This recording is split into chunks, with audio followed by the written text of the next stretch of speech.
Hi, Aries, and welcome to your March 2023 General Tarot Forecast. This is Sky coming on to talk to you about your month ahead of March. I hope that you're all doing really well. I'm very excited to be talking to you as we move closer to your time of the year. We have a huge month ahead of March 2023. We have outer planets changing signs, we have inner planets changing signs. It's a huge time of paradigm shift and a big change in life for many people. I think that you, Aries, are right at the forefront of this. Of course, we have the Jupiter Venus conjunction happening in your sign, as well as Chiron in your sign. I've talked about this in the comprehensive astrology video, which I will link below for you guys to get more insight on that. Yes, but it looks like a very lucky time of elevation for the sign of Aries. I feel, honestly, over the last year of reading for the sign of Aries, I felt that it was kind of a rushed energy. I felt that the sign of Aries was kind of difficult to read for. And oftentimes I felt that there was a very make or break situation, and that it was almost difficult to really still or distill into the present moment and get a better grip on the real things at stake. I felt that there was a very edgy kind of fringe, like pushy energy, and that would make sense. Of course, we've had Chiron going through your sign. We've had a lot of transits over the last year, Neptune and Jupiter in Pisces that we had before, the Saturn-Uranus squares in Taurus and Aquarius, the Capricorn triple conjunction of 2020. All of that was very kind of like hard for Aries because it was not a very positive or easy angle. And now that's changing though. In March, now we of course have Jupiter moving through your sign. We have Pluto about to move into the sign of Aquarius, which is much more beneficial for Aries than Pluto and Capricorn. And of course, we have the Jupiter-Venus conjunction, bringing a lot of good luck, ease, fortune, beauty, strategy, possibility into your sign. If there has been a month, Aries, where you want to take a bit of a leap of faith, I think that March is a good time for that. Of course, the Jupiter-Venus conjunction is the great benefic conjunction. Also, in your reading, you have all upright, no reversals. You have the Fool, the Emperor, the Star, which is a beautiful combination for, yes, taking a leap of faith authorized by you, not pressured by another person, not rushed, not delayed, but a well-timed move or change is indicated for you in the month of March. Also, jumping out to me in your reading is the Hierophant and the Ace of Swords. You have a lot more mental precision, it seems, this month, and maybe you're around people who are much more compatible with you. Maybe you also feel that your spiritual guidance or your spiritual journey is more fulfilled by the current leap of faith or by the current changes that you're implementing. Also, it feels that you're becoming more stylish this month. The Queen of Wands and the Page of Cups and the Fool as well indicate that you are being able to project in a confident way a more emotionally authentic version of yourself that isn't afraid to take on new beginnings or isn't afraid to also lighten or reduce some of the commitments that you have. That's also really indicated for this month, Aries, is a reduction of commitment or making more, like being, how can I explain it? Being able to carry the load of your commitments more easily. So if you notice the Fool, it has a very small rucksack. Instead of like a huge suitcase, or instead of being like anchored down by a lot of material things, it has minimized a lot of things in its life so that it can carry things on its back. Maybe you need to travel more, and maybe you need to carry less with you. It could be an interesting time to make anything in your life lighter, okay? To downsize the house, to minimize your belongings, to donate things to charity, to donate time as well, to even like, yes, to like give your time to a good cause, or to give less time also to a bad cause, or something that is too heavy or not feasible is important. So it's a great time for redefining commitments, as I was saying, and also having a different relationship with time in general, and time management and time spending. I've been talking a lot about that over on the Patreon page in the weekly tea chats, and that's linked below if you're interested in checking that out. I've been talking a lot about getting more efficient with timing and getting more masterful with time management, as I find that to be very profound to work with right now, because I feel that one of the positives of the last few years, having all that heavy Capricorn energy as well as the Saturn Uranus squares, it caused a lot of people to see the negative effects of poor time management, or the um, stress or inflammation of working inefficiently with time. And now by March of 2023, with all planets direct, with Saturn, the planet of time, changing sign into Pisces, Pluto also has a strong connection to time as well. I definitely recommend for all signs, but especially for you, Aries, because you have wonderful planets transiting your chart with luck. Any changes you need to make to the way that you spend your time, any changes that you need to make to obligations, will be best timed. Probably March better than any other month. By the time it hits your season, by the end, by 21st of March, 23rd of March, you can probably have some of the best timed shift in time management or obligations. So let's talk about your week to week. In the first week, you have the Emperor rooted down by the star. What a wonderful combination of energies. That's very authoritative. That's very much like the energy of a strong leader. Okay, you might be getting new um, responsibilities. Okay, and this is the important thing, Aries, because I feel, and I'm getting chills when I'm talking about this, I also hope that maybe other zodiac signs could hear this, because it's not just about Aries, but it's especially about you this month. I feel that the reason why we're changing our time management, or the reason why we're feeling called to spend our time differently, is not just because we feel like it. It's not just because, we took a notion randomly to like just shift up the way that we're doing things. That could also be, but it feels more important than that. It feels like there's actually something else that needs your time, or it feels like in order to lead the way that you need to lead, or in order to encompass this next stage of your evolution, you have to have a lot more time, or you have to have a lot more bandwidth, almost like a mental or emotional bandwidth, to understand what you have to work with at a higher level.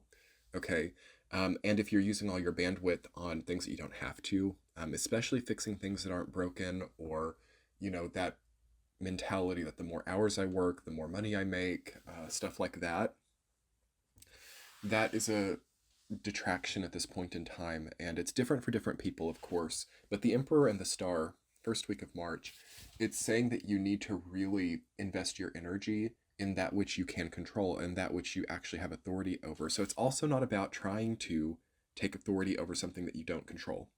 That would be a big thing right now, too. The Jupiter Venus conjunction with Chiron in your sign might have you being like, I'm going to show people how that job that I don't have is done right, or I'm going to even like usurp someone else's authority. Careful with that type of thing. Careful with doing something that is another person's territory. All right, because first of all, that's just going to create conflict. But try to rethink what territory you already have, or what you already have in your domain.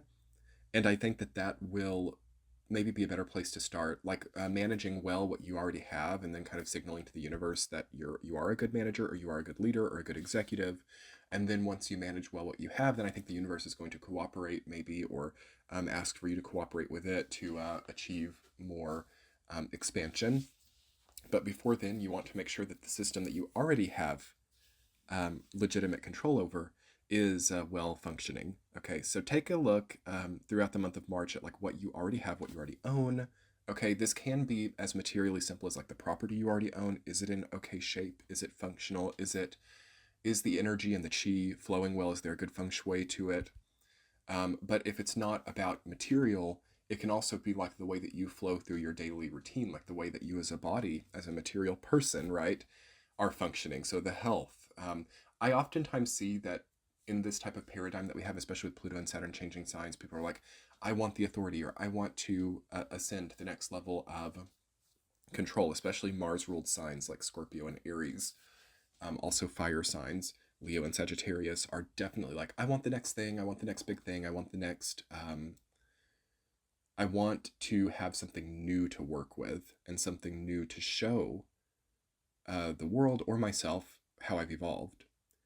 in order to have that, we have to be good stewards, I think, of what we do already have, though. So it could be a little bit boring as well. Like you have very flashy energy in your transits right now that want that like next big thing, but you might have to kind of focus more on what is already in order to get there.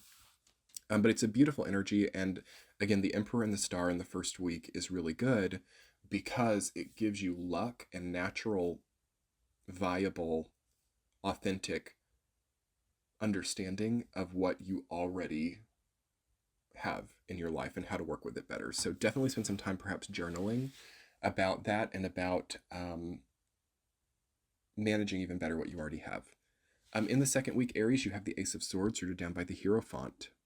So in the second week, you have a major aha moment opening to you. The Ace of Swords and the Hierophant is a great combination because it really is like the spiritual meeting the logical, and it's the ability to not get too imbalanced. Okay, imbalance is a big thing right now. I've been talking a lot about imbalances and the way that people get really extreme on one side or the other, like it's all like really, um, you know, off kilter for a lot of people. And for you, you are actually getting into a better balance, I think, in the second week and pairing your logical and spiritual pursuits, or your logical or even intellectual and metaphysical pursuits, interesting energy of like astrology or metaphysics or anything also that brings it even more to a logical point. So like maybe some of you are stepping into life coaching or stepping into some kind of like motivational role. Okay, and this does not even have to be very obvious. It can be like even in your corporate job you're becoming more motivational, and maybe this helps you, or maybe this leads you to be more of a leader in that place. So that's a nice combination. Week number 3, the Fool, rooted down by the Queen of Wands, fiery. Okay, we hit Aries season. That's a great Aries energy, isn't it? The Fool and the Queen of Wands. Perfect for the Sun going into Aries. The Fool is such a good way for you to reorient yourself, like stepping into new territories, stepping into places you've never been before, not being afraid of what's in front of you, not being too weighed down, okay? Also, some of you could be getting a new pet. It's interesting that both the Fool and the Queen of Wands, one has a dog and one has a cat, so maybe some of you are getting new pets randomly, third week of March. Comment below about your new pets if you've gotten them. I think it's really nice to lighten up and talk about some of the fun, lovely aspects of life right now as we're moving towards the equinox. Of course, we don't have to keep it so heavy and deep. Okay, so let me know. Feel free to talk about any other pets that you have as well in the comment section. You could be needing to do something with your pets. Maybe there's a new way that you're bonding with them. Maybe also they can get healthier during that time, or you can also enjoy nature. Okay, so seeing animals in the wild or going to zoos or something like that. I feel like you're needing to maybe learn something from non-human consciousness. Okay, so about the consciousness of an animal or a pet, spirit animals, totems, such things as that might be more helpful for you now than advice from other people or observing other people. Week number 3, the Hanged Man reversed, rooted down by... I'm sorry, it's not reversed. The Hanged Man himself is reversed, but the card is not. Rooted down by the Page of Cups. So you are maybe a little bit hung up on how to portray your emotional state of being or how much you can trust other people. There is a bit of a trust wound. If I'm finding anything hard in this reading, it's that you might be with wounded trust, or you might be preferring to be alone, or preferring to be independent rather than trusting people. With the Emperor and the Fool and the Hanged Man, the Star, a lot of it is very solitary. So you are maybe needing to push that boundary a little bit, like getting yourself back out there or meeting new people, and also understanding how it is that you express when you meet new people. Is there some kind of identity crisis? Is there some kind of even identity unsureness? I don't even want to call it a crisis. It's more like undefined identity or undefined territory, more so than it is chaotic or crisis territory. But you might look into that, and you might look into like why it is that you can't be maybe upfront with people, or what types of constructs or what types of choices are leading you to have to like maybe put on a false front or to put on some kind of different mask or to just limit your exposure to people. Let's talk more about that in your extended reading, Aries. I'm going to put a central theme, two supporting themes, and a significator card up for you. And we'll talk more about getting into your season at the end of the month and getting yourself out there more or making more trustworthy connections. That will be linked below. Come check out the Patreon page. It's a great value. And I will see you all in the extended. Let's go do that now. Have a great month. Bye.